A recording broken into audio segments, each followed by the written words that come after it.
நிறைவாகி இதயமதில் அன்பாகி என் உடலுக்கு துணையாகி என் உள்ளத்தில் நிறைவாகி என் செயல் யாவும் உனதாகி என்னை நடத்தும் வழியாகி என்னுள்ளே நீயாகி உன்னாலே நானாகி என்னை ஆழ்கின்ற தேவனாகி என் குருநாதனின் தாளே போற்றி என் குருநாதனின் தாளே போற்றி என் குருநாதனின் தாளே போற்றி.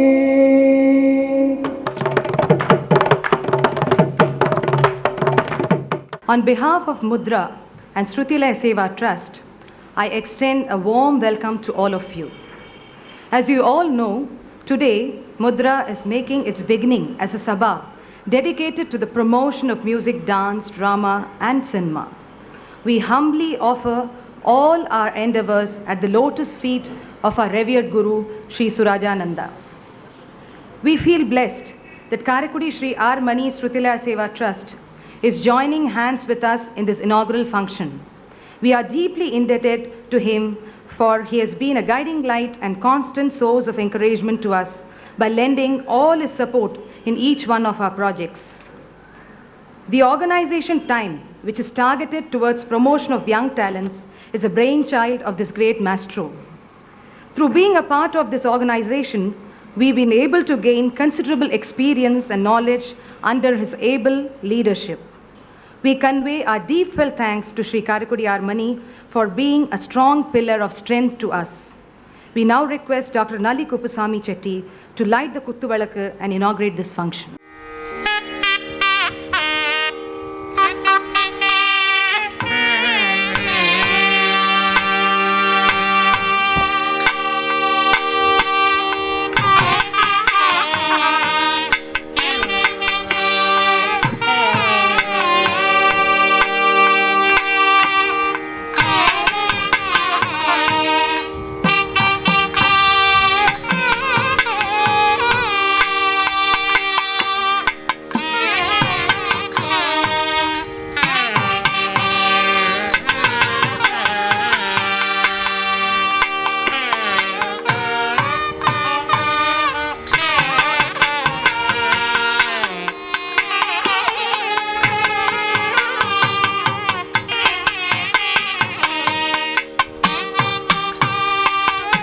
Significant feature of art or classical music is the aesthetic intention of the performer. An art musician seeks to establish himself as an artist according to his own understanding of aesthetic norms or criteria, and thus there is a clear-cut difference in the respective motivation as compared to folk, popular or any other music. Audiences of art music are a class apart. Compared to other music, art music depends for its efficacy on the presence of a more organized audience who are expected to have developed a taste, preparing them to receive the sophisticated impact of art music. Perhaps no other kind of music finds it so essential to educate its audience as does art music. Further, the audience is also expected to contribute to the making of a performance by expressing appreciation of a taste for art music, or its appreciation includes learned behavior. In this context, any art form, be it music, dance or drama, is not merely a source of relaxation or entertainment. It attempts to convey something beyond that. The audience of today's concert can be broadly classified into two. The first kind are those who come just for relaxation and listening pleasure, and the second type are the serious listeners who try to understand what goes into the making of a concert and develop an understanding of the underlying intricacies. If today there's a hue and cry about poor audience response in classical music and other forms, the main reason is that the layman thinks it too complex and beyond his understanding. If the audience could be educated about the richness of our fine arts, it will definitely ensure higher standards of performance by artists too, thus promoting and elevating art as a whole. Mudhra is not a new name in the music field. As a pioneer in the organizing of 4-hour concerts, that is, long-duration concerts, Mudhra has carved a distinct name for itself. Its founder has been an active organizer since more than 5 years and has conducted a number of lecture demonstrations, workshops, seminars, etc., which have been well received by Vidwans, Rasikas, and the press media. Today, Mudhra is emerging as a sabha and has a number of projects ahead of it. Its main aim is the preservation of our rich cultural heritage amidst all odds of the present-day fast-paced life. In an era when pop and rock music is rocking the younger generation, Mudhra's deep concern is to preserve the deep-rooted values which we have cherished and preserved since several generations. Mudhra will hold monthly programs which, apart from music, will also include dance, drama, and cinema. In today's world, cinema has become the main mass media. Though crime, violence form the major chunk of movies, the technological advancement made in this field is really beyond one's comprehension. With the help of film societies, Mudhra will be conducting sessions to help people appreciate the other worthy aspects of movies. Various theatre groups will also be invited to educate Rasikas on today's social scenario. The ultimate aim will be to enjoy art for art's sake. Mudhra is just a newborn baby now. In order to grow up, it needs your support and continued patronage. We sincerely hope that connoisseurs of fine arts like Dr.Nalli Kuppuswami Chetti and Mrs.Y.G.Parthasarathy and Rasikas like you will come forward and lend your support in this monumental task ahead of us. Shri Nalli Kuppuswami, who has kindly consented to inaugurate today's function, needs no introduction. He is a great promoter of fine arts and has been rendering yeoman service to its cause. I now request Shri Nalli Kuppuswami to deliver the inaugural address. சில முறைகள் சாஸ்திரி ஹாலிலே பேசக்கூடிய வாய்ப்பு எனக்கு கிடைத்திருந்த போதிலும் கூட இன்றைக்கு முத்ராவினுடைய இந்த ஆரம்ப நாளிலே இதை துவக்கி வைக்கக்கூடிய பாக்கியத்தை பல பெரியவர்கள் முன்னிலையிலும் கலை ஆர்வமுள்ள ரசிகர்கள் முன்னிலையும் எனக்கு கிடைத்ததுக்காக நான் மிகவும் மகிழ்ச்சி அடைகின்றேன். ஒரு சில வார்த்தைகள் நான் குறிப்பிட்டு பேச விரும்பும்போது, முக்கியமாக இங்கு வருகை தந்திருக்கும் திருமதி ஒய்ஜிபி அவர்களை பற்றியும், உயர் திரு யக்ஞராமன் அவர்களை பற்றியும், உயர் திரு ராஜகோபால் அவர்களை பற்றியும் நான் சொல்ல ஆசைப்படுகின்றேன். உங்கள் எல்லோருக்கும் தெரிந்த விஷயத்தை தான் நான் மீண்டும் உங்களிடம் அதை பகிர்ந்து கொள்வதிலே மகிழ்ச்சி அடைகிறேன் என்ற காரணத்திற்காக சொல்ல விரும்புகிறேன். நீங்களும் அதை கேட்டு மகிழ்வீர்கள் என்ற ஒரே காரணத்திற்காக தான் சொல்லுகின்றேன். திரும்ப திரும்ப சொல்லுவதற்கு மன்னிக்குமாறு கேட்டுக்கொண்டு, சென்ற வருடம் பாரத் கலாச்சாரிலே ஒரு நிகழ்ச்சி நடைபெற்றது.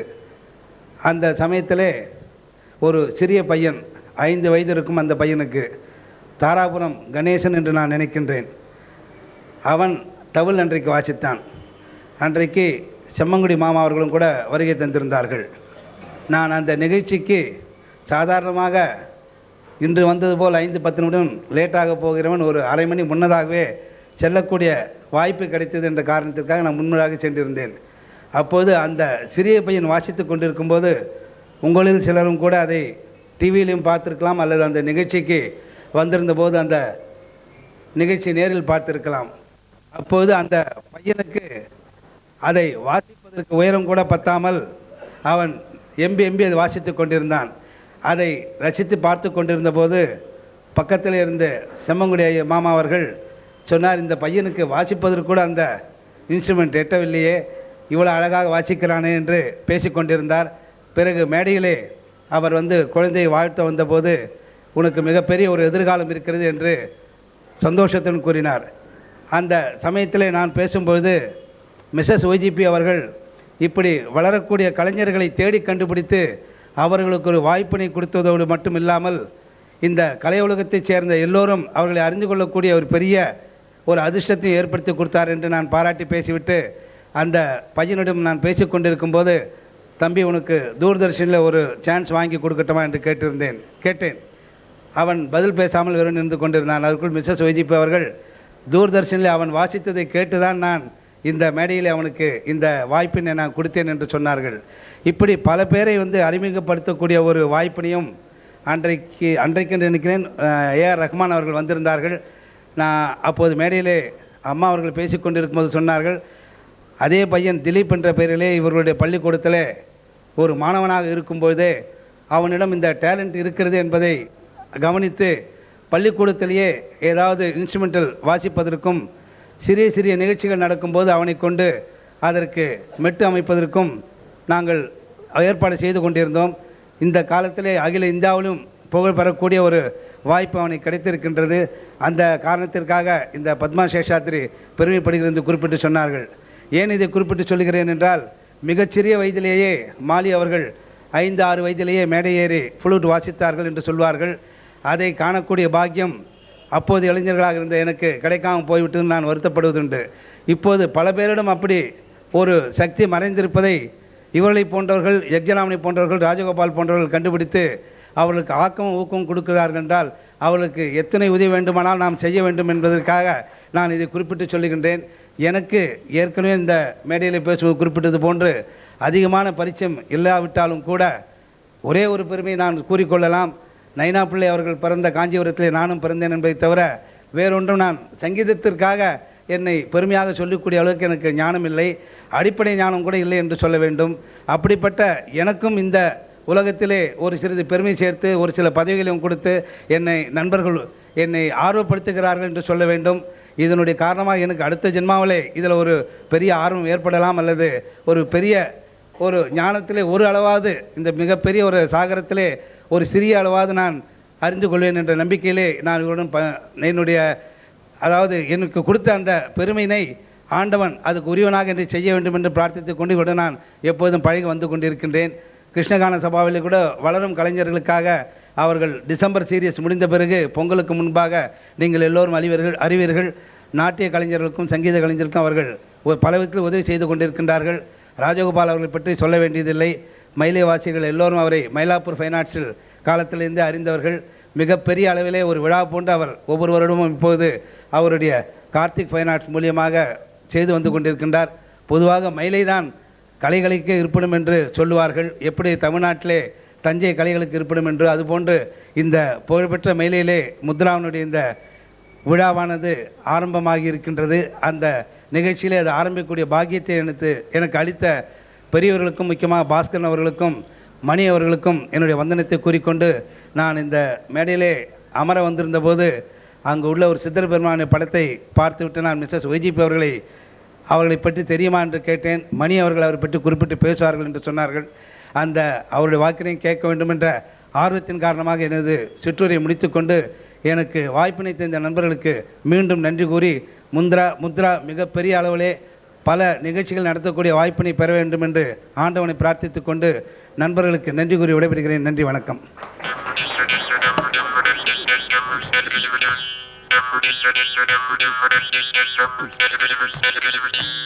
Vidya Sevaratnam Mrs.Y.G.Parthasarathy has always been in the forefront in the promotion of talent among the younger generation. Be it dance, music or drama, of any style or region, it has always found a place in her cultural organization, Bharat Kalachar, which is a meeting point of all cultures of India. Her dynamic personality is and will always be a constant source of inspiration to us. We request Mrs.Y.G.Parthasarathy to bless us and say a few words.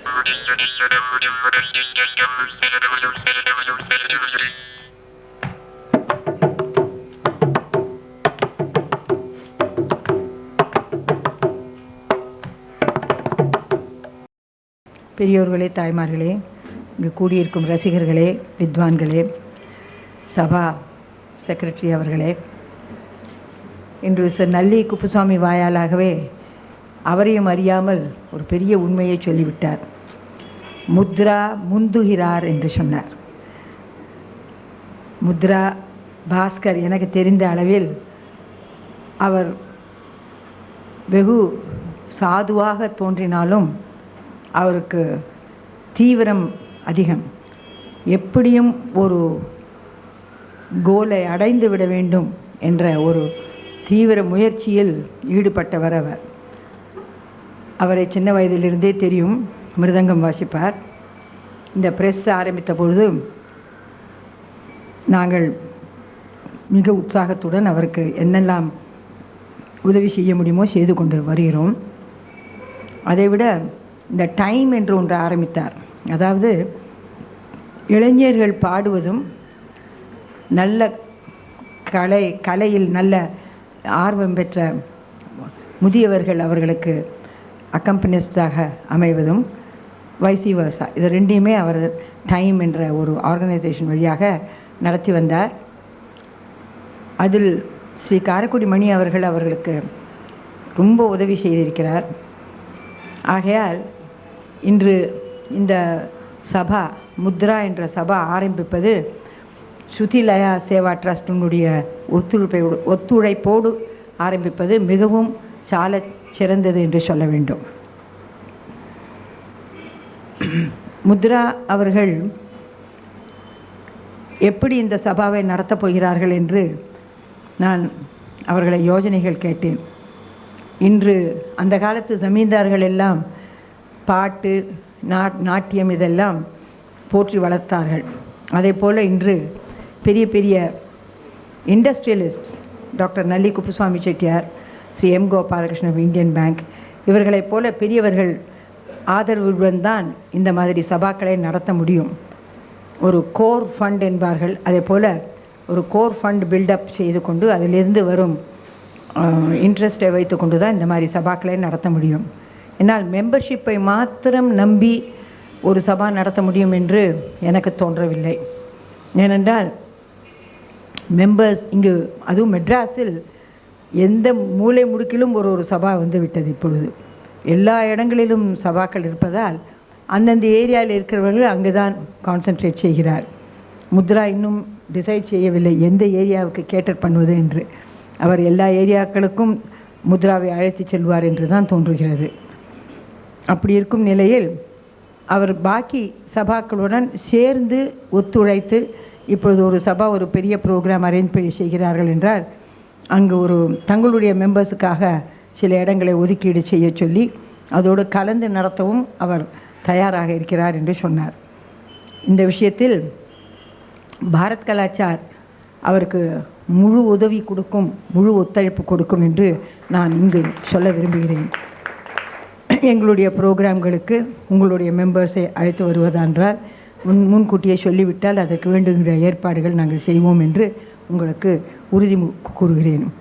இதே போல் Krishnagana Sabha, Karthik fine arts, Mylapore fine arts எல்லோருமே உங்களுடன் ஒத்துழைப்பார்கள் என்பது நிச்சயமாக தோன்றுகிறது.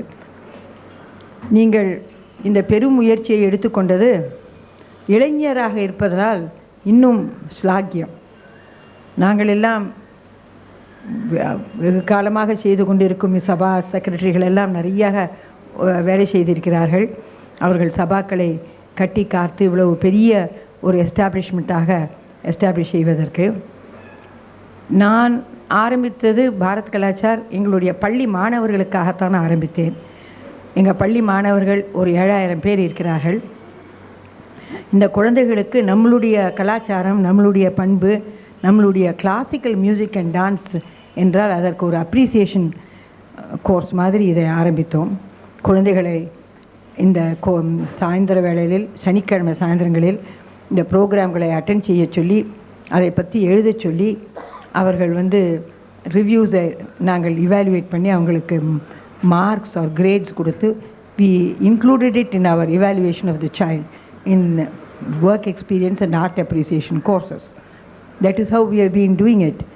So we are assured of at least 100 or 200 students attending the program. But as you know, very often many of these programs that are conducted by so many sabhas are not attended regularly unless the singer or the dancer are very famous or are accompanied by very well-known artists. Otherwise, they don't get a crowd at all.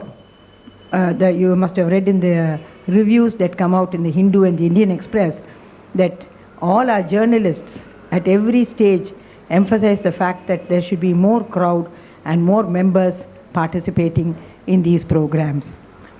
I do hope Mudhra will be able to achieve what many of us have not been able to achieve to that extent, and I do hope his programs will click very well.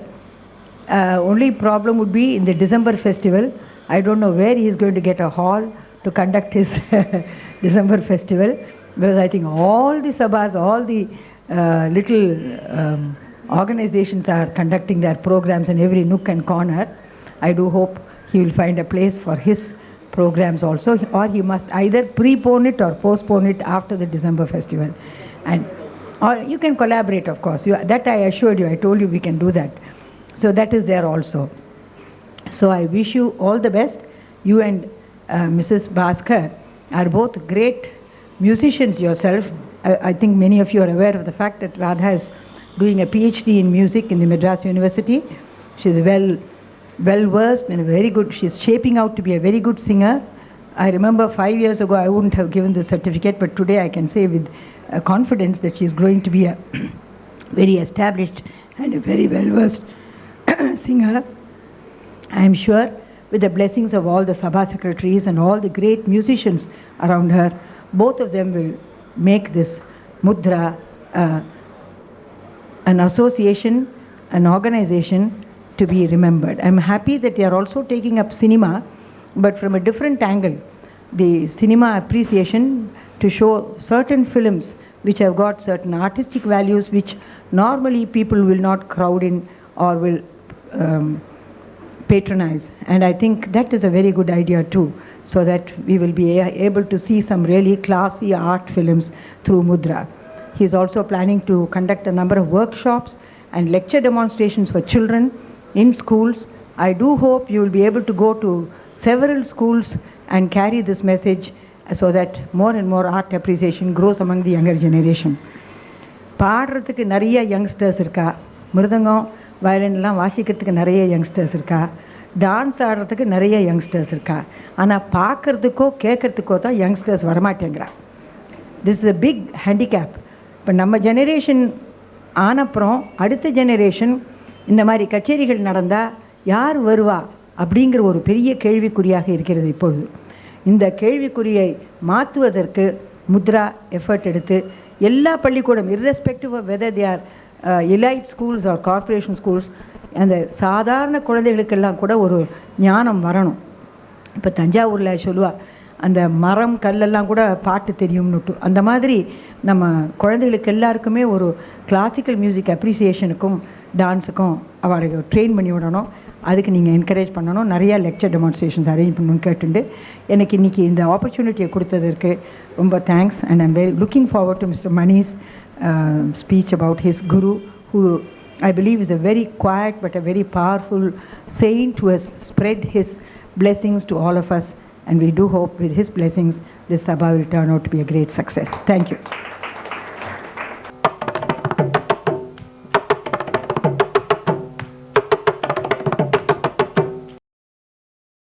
The field of musicology has explored a number of aspects of music which are yet to be brought to the notice of the layman. Whatever is being performed in present-day concerts have their roots in the lakshanas mentioned in various treatises and works on fine arts. Apart from this, a number of issues related to the contemporary music field also needs to be analyzed to assess the direction towards which we are going. All this can be done through the powerful written media only. Layamani Layam is a revolution in the music field, for it is a music magazine of a unique stature. It aims at bridging the gap between music and musicology and gives its readers constructive and concrete material which will be of use to the scholar and the layman. This magazine has won wide recognition both in India and abroad within a short span of time, and it will be successfully completing 1 year this August. From the oncoming issues, 2 special items will feature in Layamani Layam. One will be a notated version of songs composed by Guru Sri Surajananda, and the other will be Mridangam lessons devised by Karaikudi Shri R.Mani. This issue features a song of Guruji notated by Tanjore Shri Kalyanaraman.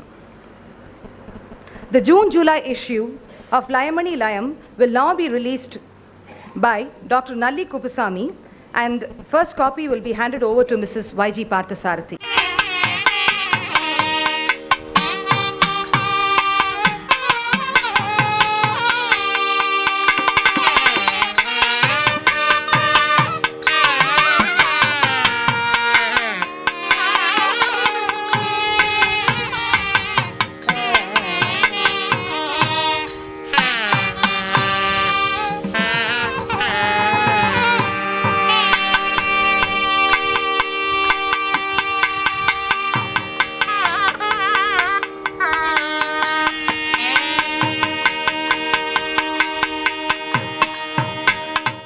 I now request Karaikudi Shri R.Mani to say a few words. Bande Gurubadadvandamavangamanasa gocharam Rakta Sukla Pravamisram Adargyam Tripuram Kagavom Sadgurunadhaya Sanjeev Upasagaya Sarpayoga Sampannaya Mama Guru Surajanandanathaya Mama Sivasam Paryuracharya Karyavarya Swayam Prakashananda Avaduta Swamine Namo Namaha. எல்லாருக்கும் ரொம்ப நமஸ்காரம். இன்னைக்கு ஒரு சுதினம்.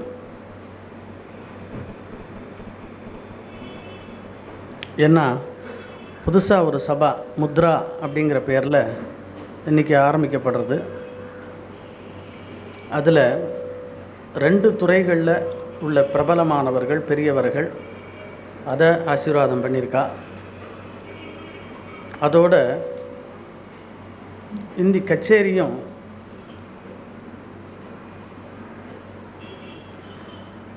ரொம்ப ராசிக்காரரான Sri P.S.Narayaswamy கச்சேரியுடையது ஆரம்பிக்கிறது. இது ஏன் சொல்கிறேன் அப்படின்னா, என்னுடைய வாழ்க்கையில் என்னுடைய லைஃப்பில் முழுக்க என்னுடைய குரு சுராஜானந்தா நிரம்பி இருக்கார். அவருடைய உத்தரவின் பேரில் தான் இந்த ஸ்ருதி லய சேவா ட்ரஸ்ட்டுங்கிறது ஆரம்பிக்கப்பட்டது. அப்போ நான் எப்போவுமே P.S.Narayaswamy கிட்ட எல்லா மியூசிஷியன்ஸுமே ரொம்ப ஈடுபாடு உள்ளவா, அதில் நான் ரொம்ப அதிகமாக அவர்கிட்ட ஈடுபாடு கொண்டிருக்கிறேன். அவர் எது ஆரம்பித்து வச்சாலும் அது ஓஹோன்னு அமையக்கூடிய ஒரு கைராசிக்காரர் அவர்.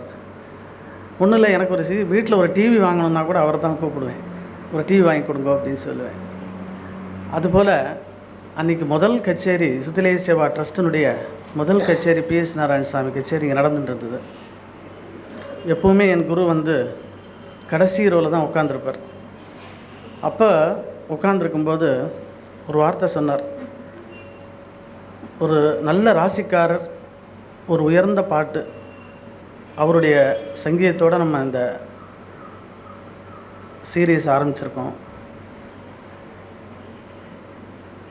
இதை நீங்கள் விரும்பினாலும் விரும்பாட்டாலும் இந்த இன்ஸ்டிடியூஷன் உலகம் ஃபுல்லாக பரவ போகிறது அப்படின்னு சொன்னார். நான் எல்லாத்துலேருந்து கொஞ்சம் விடுபட்டு போகணுன்னு நினைக்கும்போது அவர் சொன்னார், இல்லை, நீங்களும் அதிகமாக எங்கேயும் கச்சேரிகள் வாசிக்கிறது இல்லை. ஏன்னா 30 நாளைக்கு 35 கச்சேரி வாசித்து முடித்த நாள்லாம் போயிடுது, எனக்கு போரும்னு எனக்கு தோணி போச்சு. அதனால் குறிப்பிட்ட சிலருக்கு குறிப்பிட்ட சில ஆர்கனைசேஷனில் மாத்திரம் நான் வாசிக்கிறதுன்னு வச்சுருந்ததுனால அவர், நீங்கள் இவ்வளவு பரிசிரமப்பட்டு உங்களுக்குன்னு சில பாணிகள் உருவாகிருக்கிற பொழுது அதை நல்ல முறையில் உங்கள் காலத்துக்கு அப்புறம் அது நடக்கும்படியாக பேசும்படியாக இருக்கணும் அப்படிங்கிறதுக்காக இந்த ஸ்கூலை ஆரம்பிக்க வச்சார். அப்போ அந்த ட்ரஸ்ட்டு அவருடைய பிளெஸ்ஸிங்ஸில் அது ஆரம்பிக்கப்பட்டது. இன்று அவருடைய டேட் ஆஃப் பர்த், பிறந்த நாள். இந்த இங்கிலீஷ் டேட் ஆஃப் பர்த்தோடு அவருடைய நட்சத்திரமும் இன்றைக்கி சேர்ந்தது. அதனால் அவருடைய நட்சத்திர நாளில் இனிமேல் ஒரு கச்சேரி நான் இங்கே செய்யலாம்னு முடிவுபடுத்த பொழுது பாஸ்கர் என்னுடைய மாணவன், மிருதங்க மாணவன், அவனுக்கு இந்த மாதிரி ஒரு ஐடியா இருக்குது செய்யணும் அப்படின்னு சொல்லும்போது 2 ஒன்றா செய்யலாமே அப்படின்னு இது ஆரம்பிக்கப்பட்டது. இந்த சந்தர்ப்பத்தில் என்னுடைய குருவை பற்றி 2-3 வார்த்தைகள். ஏன்னா அவர் ஜீவிதத்தில் இருந்தபோது அவர் எதையுமே விரும்பினதில்லை. அதாவது மிக உயர்ந்த நிலையில் இருந்தும் தன்னை வெகு சாதாரண மனிதனாக தன்னை காட்டிக்கொண்டார். எத்தனையோ சங்கீதக்காரர்கள், எத்தனையோ என்னுடைய நண்பர்களெல்லாம் அவருக்கு பரிச்சயப்படுத்தி வச்சேன். அவரால் பலது நல்லது நடந்துக்கிட்டோம் அப்படின்னு. ஒரு சிலர் தான் அதை உபயோகப்படுத்திண்டா. ஏன்னா இப்போ ஒன்றும் சாதாரணமாக இருக்கவாள போஸ்டர் போட்டு ஓஹோன்னு இப்போ இருக்கிற காலத்தில் ஒரு பெரிய மகான் தனக்கு ஒன்றுமே தெரியாது அப்படிங்கிற மாதிரியே தன்னை வெளிக்காமிச்சு ஒரு ஓரமாக உட்காந்துருப்பார். அது மிஸ்டர் யக்ஞராமனுக்கெல்லாம் ரொம்ப நன்னா தெரியும், K.S. மகாதேவன் வாழ்க்கெல்லாம் ரொம்ப நன்னா தெரியும் அவரை பற்றி. அவர் யார் அப்படின்னா, அவர் ஒரு ஹனுமத் உபாசி, சர்ப்பயோகி, குண்டலினி யோகி. இந்த பேப்பரில் 10 ரூபா மெம்பர்ஷிப் ஆனாக்கா குண்டலினி சொல்லி கொடுக்குறோன்னு சொல்கிறேன். அந்த குண்டலினி யோகி இல்லை, அந்த குண்டலினி இல்லை. இது குண்டலினி யோகி செய்யணும் அப்படின்னு சொன்னால் அவர் சொன்னது தான் சொன்னது. எப்படின்னா 7 தலைமுறைகள் பிரம்மச்சாரி, அதாவது நைஷ்டிக பிரம்மச்சாரியாக இருக்கிறவனுக்கு தான் அது சித்திக்கும்னு சொல்லுவார்.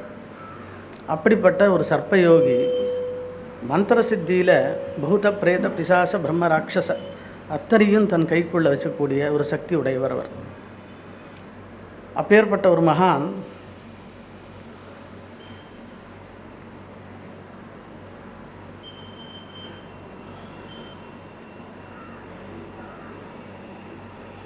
நாதா.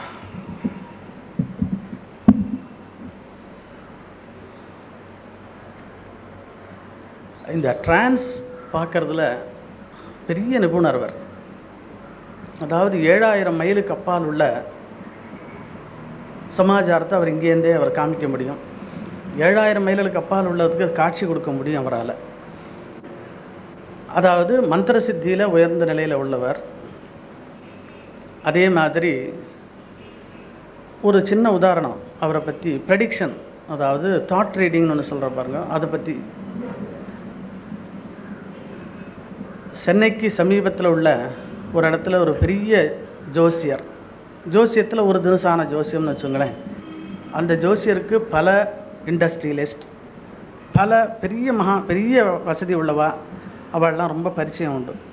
ஏன்னா அவள் பேரில் வாழ்க்கை ஒரு நம்பிக்கை இருந்திருக்கலாம், அது மாதிரி செஞ்சுருப்பார்.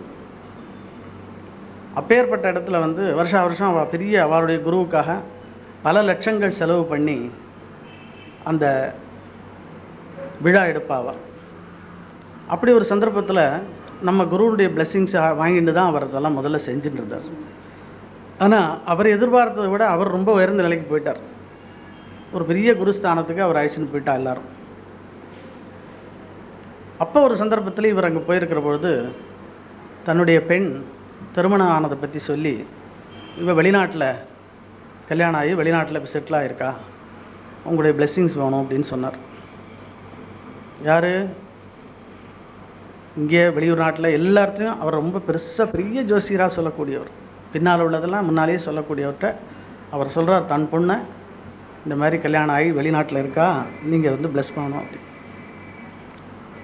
அப்போ அவர் சொன்னார், உங்கள் பொண்ணு ரொம்ப சந்தோஷமாக இருக்கா, உங்கள் மாப்பிள்ளை ரொம்ப நன்னா பார்த்துட்டுருக்கார் அவரை, மாமனார் மாமியார் ரொம்ப அழகாக அவரை வச்சுட்டுருக்கா அப்படின்னா. ஆமாம் சுவாமி அப்படின்னு. அப்படித்தானே அவர் சொன்னான் அப்படின்னு சொன்னார். இதெல்லாம் சொல்லிவிட்டு அப்படித்தானே அவர் சொன்னான் உங்கள்கிட்ட அப்படின்னு சொன்னார். ஆமாம் சுவாமி அப்படின்னா. அப்போ அந்த பொண்ணுக்கு தெரிஞ்சு போச்சு. ஏன்னா இதுக்கு நேர் மாறுதலாக வாழ்க்கையில் நடந்துட்டுருக்கு. அது ஊர் உலகத்துக்கு சொல்லக்கூடியவருக்கு அவராலேயே அதை கண்டுபிடிக்க முடியல. அதை அவர் சொன்னார், என்னாலேயே தெரிஞ்சு முடியலையே, அது எப்படி முடியும் குருஜி அப்படின்னு. அதுக்கு ஒரு சின்ன ஒரு சிரிப்பு தான், அவர் எப்போவுமே சிரிப்பார். அதுக்கப்புறம் அவருக்கு அந்த குடும்பத்தை ஒழுங்கு பண்ணி கொடுத்தார். இது நடந்தது. தன்னுடைய குங்குமம், அவர் மீடியா குங்குமம் விபூதி தான் அவர் மீடியாவை வச்சுப்பார். எப்படியோ இருந்தவனே இப்படித்தான் இருக்கணும், இப்படி தான் வாழணும்னு என்னை கொண்டு வந்திருக்கார். அது ஒன்றே ஒரு பெரிய உதாரணம். அதுக்கு இன்றைக்கி ஒவ்வொரு ஆக்ஷனும் அவர் சொல்படி தான் நான் நடந்துட்டுருக்கேன். நீலங்கரையிலோட அவருடைய ஆசிரமம், அவருக்காக ஒரு கோயில் கட்டி என்னுடைய நாளே டே ஆரம்பிக்கிறதே கார்த்தால 8 மணிக்கு தான். நான் 3:30 மணிக்கு எழுந்து போனால் கூட அந்த பூஜை முடிஞ்சதுக்கப்புறம் தான் 8 மணிக்கு மேலே தான் என்னுடைய நாட்களை ஆரம்பிக்கிறது. ஏன்னா அவருடைய பிளெஸ்ஸிங்ஸ்னால தான் இன்றைக்கி இந்த அளவுக்கு பல காரியங்கள் சங்கீதத்துக்காக என்னால் செய்ய முடிஞ்சுது. முன்னால் நான் சொன்னபடி இந்த TYMB time talented youth for musical excellence இது அடியேன் ஆரம்பித்து வச்சது. அது ஏன்னா யங்ஸ்டர்ஸுக்கு எல்லாருக்கும் எல்லாம் 60 வயசு ஆனதுக்கப்புறம் தான் எல்லாம் கிடைக்குங்கிற நிலை மாதிரி சின்ன வயசுலேயே அவளுக்கு நல்ல ப்ரைம் டயத்தில். ஏன்னா இது எனக்கு எப்படி ஆச்சுன்னா DK ஜெயராமன் அண்ணா ஓஹோன்னு பாடின்றது போது யாருமே ரெக்கக்னைஸ் பண்ணலை. முடியாத போது மேலேயும் பார்க்குற மாதிரி சிரமப்பட்டு பாடின்னு இருக்கும்போது, ஏன்னா அவரே சொன்னார் சிரமப்படும் போது தான் இப்போ எனக்கு நிறையா கட்சி நடக்க ஆரம்பிச்சது அப்படின்னு சொன்னார். அதுபோல் இல்லாமல் நல்ல ப்ரைம் டயத்தில் அவளுக்கு எல்லாம் கிடைக்கணும் அப்படின்னு. அதுபோல் கார்த்திக் ஃபைனான்ஸில் கூட யங்ஸ்டர்ஸுக்கு பிராதானியம் கொடுத்து அவள்லாம் பெருசாக ரொம்ப செஞ்சுட்டுருக்கா. அந்த டைம்னுடைய நான் என்ன நினச்சேனோ அதெல்லாம் நடக்க ஆரம்பிச்சிடுத்து. அதுபோல் சங்கீதத்துக்கு வம்பு தும்பு மாத்திரம் இல்லாமல் நிஜமாகவே சங்கீதத்துக்காக ஏதாவது எவ்வளோ தெரியாத விஷயங்களை தெரியப்படுத்தணுங்கிறதுக்காக தான் இந்த லயமணி லயம் ஆரம்பிச்சிருக்கோம் இந்த ட்ரஸ்ட் மூலமாக. இதுக்கு உங்களுடைய ஆதரவு பரிபூர்ணமாக வேணும். இந்த லயமணி லயம் ப்ராஃபிட் மோட்டிவாக்காக நான் செய்யவே இல்லை. ஏன்னா எனக்கு எந்த கமிட்மெண்ட்டும் கிடையாது. அதனால் நான் எதை வேணாலும் தைரியமாக ஆரம்பிச்சிடுவேன். அதனால் என்னுடைய உழைப்பு கை இதை வச்சு தான் நான் எல்லாத்தையும் பண்ணிட்டுருக்கேன் இப்போ. அதனால் உங்களுடைய பரிபூர்ணமான ஆதரவு எனக்கு வேணும். அதோடு இந்த குருவனுடைய புஸ்தகம் தத்துவ பாடல்கள் அப்படிங்கிறத ஒரு தடவை நாங்கள் இங்கே வெளியிட்டோம். அது எல்லார் கைக்கும் போய் சேரணுங்கிறதுக்காக கீழே வச்சுருக்கோம். இதை ஃப்ரீயாக கொடுக்கணுன்னு தான் எனக்கு ஆசை. ஆனால் ஃப்ரீயாக கொடுத்தா எல்லாருக்கும் ஒரு குடும்பத்தில் 4 பேர் வந்தால் கூட குழந்தைக்கு ஒன்று கொடுன்னு சொல்லிடுவா. அதுக்காக நான் ₹1 வச்சுருக்கேன். அந்த புஸ்தகத்தினுடைய அடக்க விலையே ₹15. ₹1 கொடுத்து வச்சுருக்கேன். அந்த ₹1 கொடுத்து அத்தனை பேரும் அதை வாங்கி படித்து பயன்பெறணுமாக கேட்டுக்கிறேன். இந்த முத்ரா சபா மேலும் மேலும் வளருங்கிறதுக்கு கொஞ்சம் கூட சந்தேகமே இல்லை. ஏன் அப்படின்னா குருவனுடைய ஒரு ஆஸ்பிஷியஸ் டேயில் இது ஆரம்பிக்கப்பட்டிருக்கு. அதோட ஒரு கைராசிக்காரருடைய ஒரு சங்கீதத்தோட ஒரு உயர்ந்த நிலையில் இருக்கக்கூடிய வயலின் வித்வான் V.V. சுப்பிரமணியம், அவரும் அதிகமாக கச்சேரிகள்லாம் வாசிக்கிறது இல்லை என்ன மாதிரி, அவரும் நானும் இந்த மாதிரி சேர்ந்து இதில் வாசிக்கிறோன்னு சொன்னோம். அதனால் மேலும் முக்கியமான ஸ்ரீ நல்லி குப்புசாமி செட்டி அவர்கள், இன்றைக்கி தான் நான் அவர் முதல்ல நான் பார்க்குறேன். 40 வருஷம் கச்சேரி வாசி இன்றைக்கி தான் அவரை நான் பார்க்குறேன். அவர் என்ன பார்த்தாரோ தெரியல, நான் இன்றைக்கி அவரை தான் ஏன்னா யாருன்னே எனக்கு தெரியாது அவர். அதனால் அவரையும் Mrs.Y.G.P அந்த மாதிரி இவாள்லாம் சேர்ந்து நடத்தி கொடுத்ததுக்கு முத்ரா சார்பிலும் ஸ்ருதி லயா சேவா ட்ரஸ்ட் சார்பிலும் என்னுடைய மனமார்ந்த நன்றியை தெரிவித்துக் கொண்டு விடைபெறுகிறேன். நமஸ்காரம்.